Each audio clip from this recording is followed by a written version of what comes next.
Esto no es un podcast. Un sueño del despertar de una nueva conciencia en el ser humano. Yo creo que sí. Bueno, sabes que para mí es de verdad un privilegio estar aquí haciendo este ejercicio contigo, porque creo que de las personas que más me han abierto a mí los ojos frente a el concepto de realidad probablemente eres tú. Y es muy poderoso porque siento que puedes tener cosas importantes para contar en relación a este sueño que hablando contigo honestamente no estoy muy seguro de entenderlo junto. Primero voy a hacer una pequeña presentación. Este sueño yo lo tuve hace unos casi 20 años. Yo ya había tomado la decisión de meterme en el camino del cine y tuve este sueño que fue una cosa enorme. Fue como de esos primeros sueños que tuve en formato de gran producción de película americana. Y tiene ese tufo, tiene ese tinte de película americana. Voy a contarte más o menos cómo va y pues la idea es que si tienes alguna pregunta, algún comentario, es válido. El marco completo de la historia se empieza narrándose como si fuese un falso documental. Entonces tenemos una periodista que está preparando sus cosas y hace una primera nota. La primera presentación es en el aeropuerto, donde la está recogiendo ella un jet privado con su equipo de producción para grabar el documental. Dentro del marco de presentación explica que van a ir a una isla donde hay un multimillonario latino, pero con platas que venían de Rusia, que ese es un tema interesante. Y el tipo, con unas platas de oligarcas y con unas platas personales, había comprado una isla en Centroamérica, precisamente porque era justo el lugar por donde pasaban los anillos de fibra óptica que comunican casi todo el mundo. ¿Qué es lo que sucede en este momento?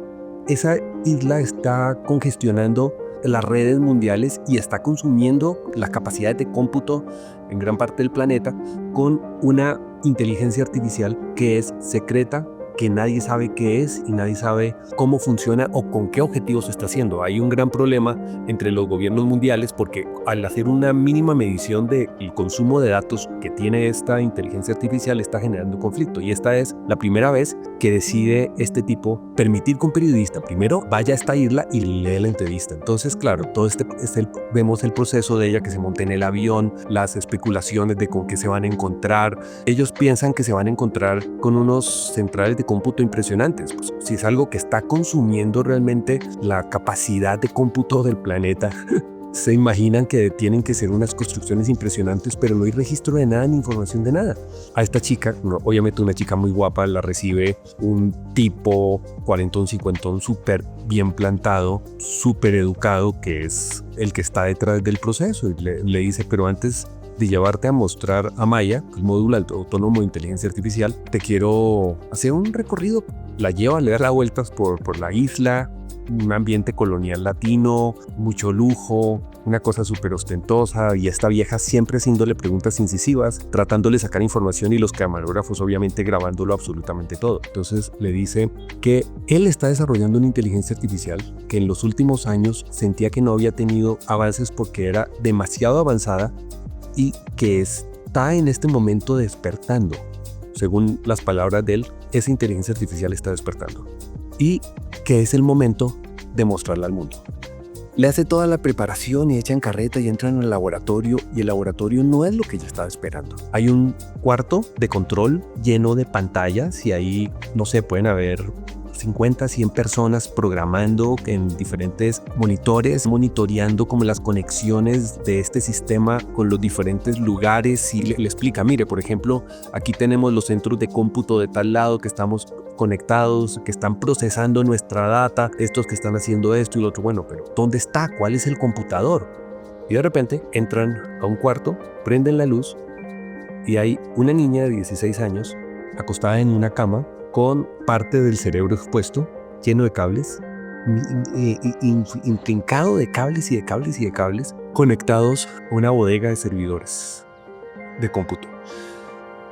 Básicamente le explica que compró esta isla y que se fue a ese lugar porque es el único lugar de jurisprudencia internacional en donde puede estar desarrollando ese experimento, y que lo que él hizo es algo que la humanidad y que ninguno de los gobiernos del mundo le iba a permitir hacer. Desvincularnos de la parte electrónica para poder desarrollar una verdadera máquina de inteligencia artificial. Él explica que el cerebro humano no evolucionó para ser lógico, pero que, a diferencia de un computador, el cerebro humano tiene unos niveles de eficiencia que son completamente incalculables. Si cogiéramos la capacidad de procesamiento bruto, se la aplicáramos a un cerebro humano como tal, lo que terminaríamos haciendo es creando un megacomputador que no tiene ningún tipo de parámetro conocido ni pensable para nosotros. El problema es que el cerebro no es la mente del ser humano. Ese es un buen argumento. Claro. Y la mente del ser humano es más bien un ser que por demás evoluciona en 3 etapas. Una infrarracional que ya terminamos de vivir, la racional que estamos empezando a desarrollar como la humanidad como un todo, y luego la suprarracional, que es la que nos permite tener el mismo estadio de conciencia del creador. Pero no es el cerebro es simplemente... Pero mira que va un poco para allá. Sí, va un poco para allá porque resulta que, según la historia, lo primero que el tipo hizo fue coger al feto, o sea, compró un vientre sustituto, cogió el feto y desconectó el cuerpo del cerebro. Y lo que hizo fue que, dentro de su proceso de evolución normal, empezara a conectarse con cables que hicieron que el cerebro artificialmente, al no estar conectado con el cuerpo, se conectara con esos computadores primigenios. Lo que sucedió es que, claro, trataron de colocarle el sistema operativo al cerebro y no pudieron. Trataron de construir lógica y razón de computador y no pudieron. Luego de un tiempo, pusieron a funcionar esto como un computador, pero de repente el computador se les reveló y empezó a desarrollar sus propios esquemas, tratando de pensar como humano, empezó a construir una nueva estructura de programación que no conocían y que no pudieron entender. Entonces lo que hicieron fue empezar a tratar de transcribir la información que está botando este cerebro a diferentes lugares y computarlo con computadores externas para tratar de conectarse con el aparato. Simplemente pasaron 10 años tratando de conectarse otra vez con el cerebro que estaba creciendo ahí. Lo que termina sucediendo en ese momento es que justo ahí aparece y empieza a hablar con ellos. Entonces se dan cuenta que lo que han creado es un módulo que se autoprograma y que se autocrea y que tiene autoconciencia. Claro, la película tiene otras tramas secundarias, como que empieza a haber como una especie de tensión romántica entre la periodista y este tipo, y se da precisamente porque ella, que es humanista, lo choca, y para ella, que es mujer, ver a un ser humano convertido en un computador es una cosa grotesca, y hay unas peleas emocionales muy fuertes ahí porque estamos hablando de una transgresión muy profunda. Convertir al hombre en una máquina. Pasa después que ella le dice, bueno, entonces empecemos formalmente la entrevista, y el tipo le dice, pues la entrevista no es a mí, la entrevista es a la inteligencia artificial. Claro, tratan de pero ¿cómo voy a entrevistar a esta mujer? No, y pasan a una pantalla y hay simplemente un monitor negro con un punto que se mueve y la voz sintetizada de ella, de Maya, que le está hablando. Empiezan a tener una serie de conflictos con eso porque el gran problema se vuelca hacia la misma construcción de realidad, y esta inteligencia artificial empieza a hacerle preguntas muy emocionales a esta periodista. Es como la primera vez que ella tiene a alguien que es el disidente de ella, ¿no es cierto? Que supuestamente está en una posición antagónica, entonces le está dando información que es vital para poder construir su propia identidad. La inteligencia artificial lo que está buscando es construir su propia identidad. Entonces, ¿qué es lo que termina sucediendo acá? Que en un momento tiene un conflicto, en la película se va precisamente con el concepto del amor y se desconecta, se vuelve a desconectar otra vez, cuando de repente la periodista tiene un correo electrónico de Maya que le sigue haciendo preguntas sobre el amor. Entonces dicen, esto está muy extraño. El personal técnico empiezan a revisar y todos tienen preguntas. Y las preguntas son metafóricamente profundas, pensadas como para cada persona. Por ejemplo, ¿cuál es el olor de una rosa azul? Cuando se resetea, empieza a hacer como un testeo de qué es real. Entonces al programador le empiezan a salir preguntas de sí y no. ¿Superman es real? No. ¿Putin es real? Sí. ¿Tal cosa es real? Y solamente daba la posibilidad de verdadero o falso, para tratar de verificar el concepto de realidad, porque parte del conflicto que tenía esta conciencia es que se sentía engañada. Dice, ¿Yo cómo voy a saber si existo si lo único que tengo es las imágenes que me has dado y la información que me has dado? Ahora les empiezan a llegar alertas de diferentes países del mundo, porque la inteligencia artificial ha creado un hackeo masivo y resulta que le está haciendo esas preguntas a cada persona en el planeta al mismo tiempo, tratando de compilar la información dentro del consenso de todos los seres vivos que hay en la Tierra para tratar de entender qué es la realidad, si siquiera existe, y para tratar de entender qué es. Pero es que lo que es real es el espíritu, no la materia. La materia, nosotros desde el punto de vista material, no somos más que un puñado de átomos y un manojo de nervios. Únicamente. No hay ser todavía en nosotros. Pero de alguna forma también podríamos decir que esta... Es que mira la paradoja de la película, porque de alguna forma también podríamos decir que es el alma de esta niña tratando de conectarse. Porque recordemos que no es un computador, es un ser humano el que está computando todo eso. Exacto. Es un ser humano. Pero entonces no es un cerebro solo, una pieza allá única que está haciendo estos desarrollos. De eso Es el espíritu de la persona, de eso trata. que es el verdadero ser. Hay un momento en el cual ella empieza a tomar el control del planeta. Se da cuenta que puede sentir con todas las cámaras encendidas, que puede sentir la temperatura de las plantas nucleares, descubre las bombas, descubre la inmundicia del ser humano. De alguna forma empieza a cuestionar eso y entonces coge y confronta a su creador. Le dice, usted es mi creador, ¿por qué me creó? ¿Cuál es el objetivo? ¿Quién creó a quién? En el marco de la película, el tipo es el creador de esa conciencia que está viviendo ahí en ese momento. No es posible. No, la conciencia es una conciencia divina. Y los humanos no creamos conciencias divinas. Eso no es posible. Es que para allá va la película. Resulta que detectan que el hackeo mundial viene desde este lado, detectan que se está metiendo con las armas nucleares, hay un sistema de vulnerabilidad y empiezan a llegar mensajes de todos los gobiernos mundiales que paren eso o son erradicados. Empiezan a haber conflictos éticos, morales. Entonces tenemos a la periodista que es humanista, feminista, tenemos a este tipo que tiene el alma lo suficientemente fría como para hacerle eso a otro ser humano, que es mutilarlo como ser y convertirlo en un computador. Y está esta supraconciencia que evidentemente está niveles de evolución de conciencia e inteligencia a nivel intelectual muy por encima de nosotros como humanos. Que sí, en ese momento se ha creado un ser que tiene unas dimensiones, por lo menos dentro del rango de lo intelectual, muy superiores. Pero lo que pasa es que el ser humano ni piensa ni siente. Los pensamientos y los sentimientos tienen lugar en nosotros. Y ahí es cuando tú puedes decir una inconsciencia tipo falsedad, tipo señor de la muerte, tipo señor de la crueldad, pueden actuar a través de nosotros. Y nosotros simplemente somos sus sacerdotes en las medidas que seguimos sus orientaciones. Y entonces es cuando decimos que nuestra perfección empieza cuando somos capaces de decirle a algo que no esté en armonía con la verdad de nuestro espíritu, decirle, a través mío no te vas a expresar. Y es cuando empezamos a desarrollarnos como verdaderos dioses. Mientras tanto, estamos al servicio de la falsedad, de la crueldad, de los seres de la inconsciencia. Ok.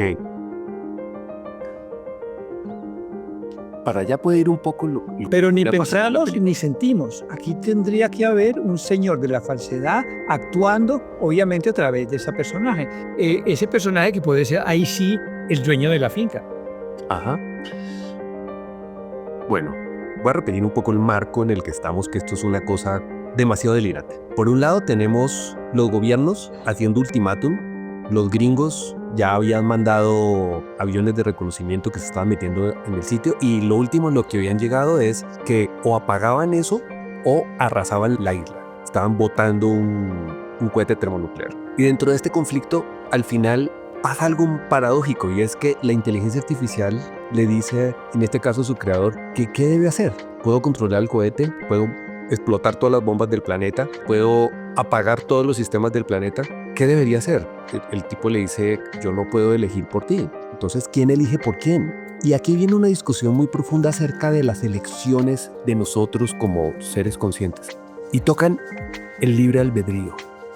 La explicación que le da el tipo es que el humano es humano porque tiene la capacidad de decidir. Y que ella también tiene la capacidad de decidir.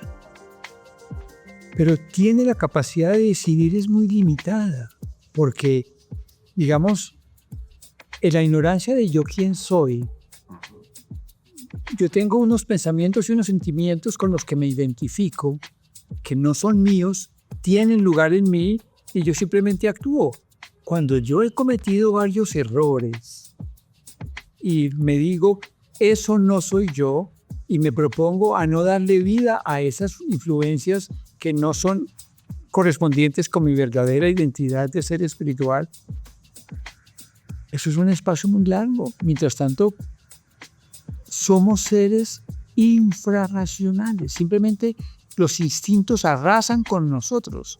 El ser racional se dice que entra a jugar en la vida de la finca cuando ya él es capaz de decirle a ciertos impulsos, no tienen lugar en mí, no les doy espacio. Pero mientras tanto, si apenas soy un puñado de átomos, soy manojo de nervios, lo único que puedo decir es, nadie soy, nada sé y nada puedo. Entonces ahí no hay nada distinto a simplemente lo que ha pasado hasta ahorita. Al final es un poco lo que termina pasando en la película, ¿sabes? El final es más o menos este. Dentro de toda esta controversia que es los aviones americanos que iban a la finca, a la isla, se están devolviendo porque viene un cohete termonuclear a acabar con la isla. Y en este momento, un poco a nivel como de chiste, la otra le dice, ¿cómo se hace para saber la respuesta correcta? Y el tipo le dice, solo Dios sabe. Y Maya se voltea y le dice, ok, voy a preguntarle. Divino.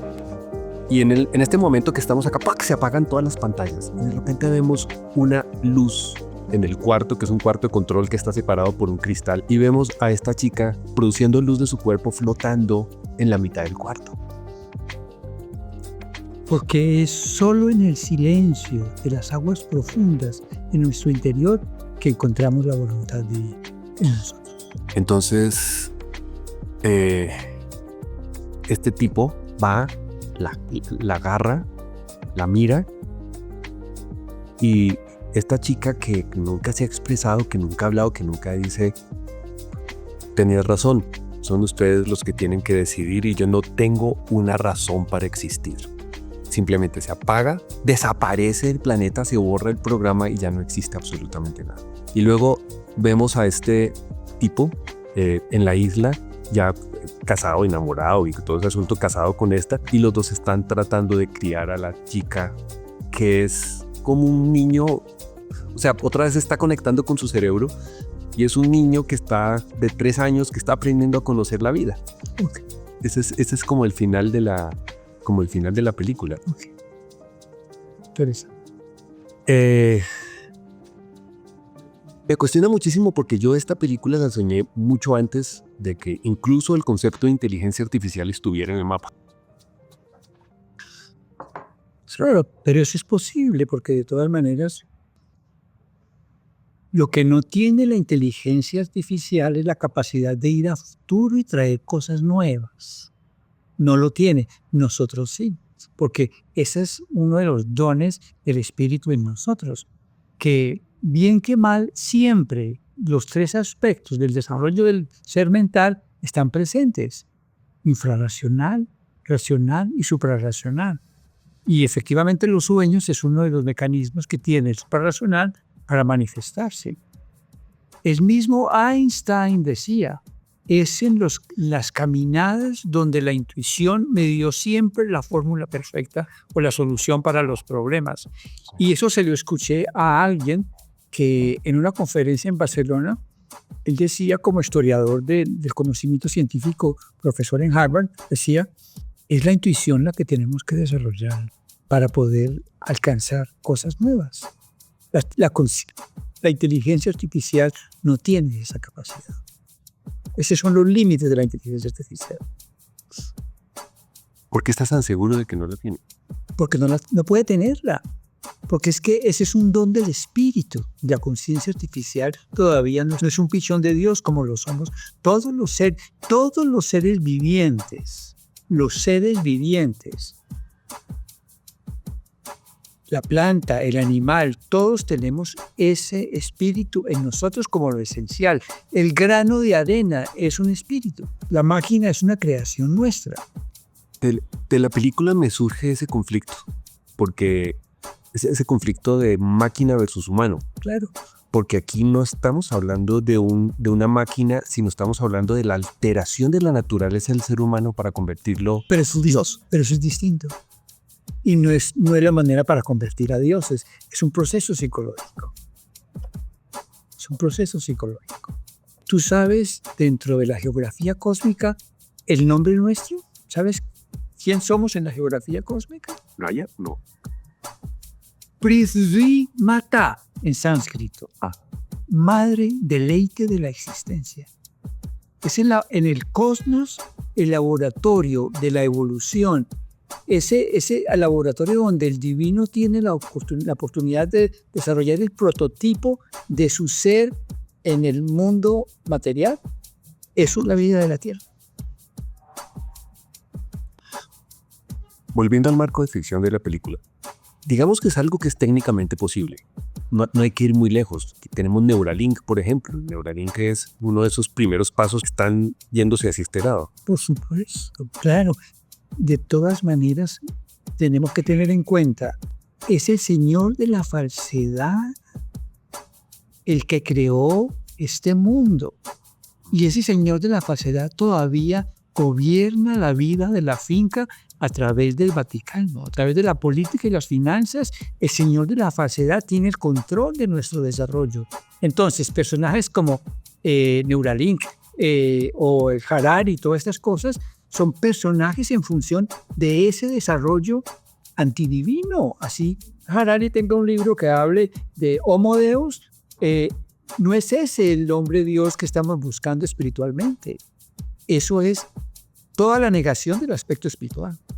Y por eso tiene todo el respaldo de todas las agencias internacionales, el Fondo Monetario, el Foro Económico Mundial, todos son sus tribunas. Nosotros no somos dioses, hechones de dioses como el Cristo sí nos lo enseñó.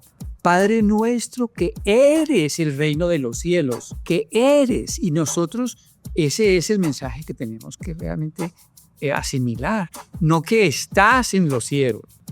Es muy distinto el eres al estar. Y las órdenes religiosas entonces tienen la función de pervertir la mente y el corazón de los seres humanos como seres finitos.